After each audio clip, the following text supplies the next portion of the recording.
আমরা এগিয়ে চলেছি মনেস্ট্রির দিকে। মাঝখানে একটা খুব সুন্দর বেশ ছাতার মতো করে দু সাইডে বসার জায়গা রেখেছে। এইখানে এটা হচ্ছে আরিতার লেক। ওই দূরে ওইটা মনেস্ট্রি, ওইখানে যাবো আমরা, দেখি কি আছে। তো হেঁটে চলেছি আমরা ওই মনেস্ট্রির উদ্দেশ্যে। কি আছে মনেস্ট্রিতে দেখবো। আমি আগে দেখেছি কিন্তু ম্যাডাম দেখেনি। পুরোটা ওইটা ঘুরে ঘুরে ঘুরে ঘুরে আবার সেই একই জায়গায় আসা যাবে, এরকম লেকের চারদিক থেকে এটা করেছে এরা। সামনে পাইনের জঙ্গল দিয়ে ঘেরা এই লেক দিয়ে আমরা হেঁটে চলেছি। এই যে মিসেস, দেখি হাই করে দাও। বাবা বিশাল আনন্দ। চলে এসছি আমরা এই মনেস্ট্রির কাছে। নাম মনেস্ট্রি কিন্তু সব হিন্দু দেবদেবীরা দেখতে পাচ্ছি, সবাই উপরে আছে। একটু ঠাকুরের আশীর্বাদ নিয়ে নিলেন প্রদীপের। এই যে আমরা নাম জানি না, বৌদ্ধ ধর্মে কোনো ঠাকুর নেই,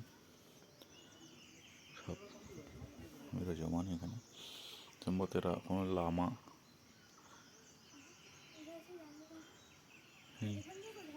এগুলো সব নেগেটিভ এনার্জিকে তাড়ানোর জন্য এগুলো এনে থাকে। এটার মনেস্ট্রি।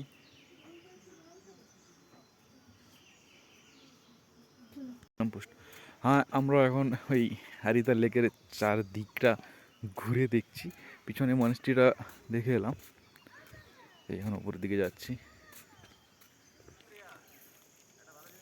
Way to Mangim. এখানে মাঙ্গিমে ভিউ পয়েন্ট আছে। ভিউ পয়েন্ট মানে যেখান থেকে সব পাহাড়গুলো দেখা যাবে সুন্দর। দেখি আমরা উঠি, কত দূর দেখা যাক। এখানেও থানকুনি পাতা হয়েছে।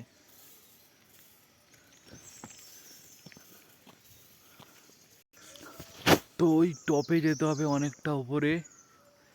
আমার হয়তো যাওয়ার ইচ্ছে ছিল এবং শরীরও দিচ্ছিল, কিন্তু আমার সঙ্গে যে ভদ্রমহিলা আছে উনি একদম চ্যারেট হয়ে গেছেন। এইটুকু উঠে আসতে ওনার মানে পাকস্থলী হাতে চলে এসছে। পাকস্থলী না, কোনটা নিঃশ্বাস নেয়, হৃৎপিণ্ড হাতে চলে এসছে। তাই বাধ্য হয়ে ফিরে যেতে হচ্ছে, কী করবো আর। এই এবারে ঘুরে যাচ্ছি পাহাড়ের উপরে, তো কিছুটা গিয়ে আর উঠতে পারলাম না, অবস্থা খারাপ, অনেক ওপরে উঠতে হবে। তাই নেমে চলে এসেছি। এসে এবার এই লেকে চারপাশটা ঘুরে দেখে তারপরে নতুন কোথাও জায়গা, কোন জায়গায় নিয়ে যায়, কোন ভিউ পয়েন্টে, সেই জায়গায় যাব। গিয়ে চলুন দেখা হচ্ছে। লেকে পুকুরটিতে কি সুন্দর একটি হাঁস যাচ্ছে।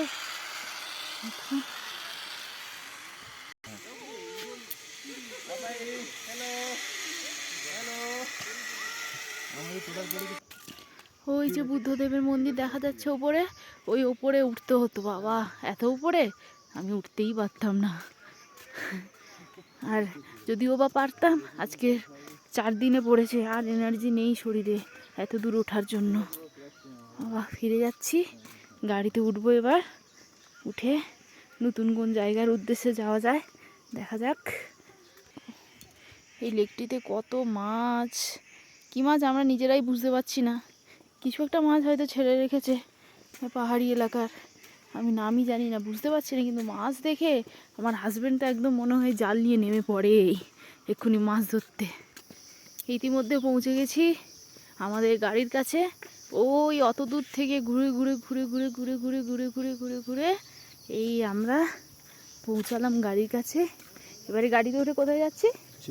সিলেরিগাঁও যাব। আচ্ছা, ওখানে আজকে রাত্রিটা থাকবো, কালকে সকালে Sikkim bye bye, tata. Sillery Gaon তো বেঙ্গলেই পড়ছে, ওয়েস্ট বেঙ্গল। ও সিলেরিগাঁও ওয়েস্ট বেঙ্গলে পড়ছে। চলুন যাওয়া যাক, পৌঁছে কথা হবে।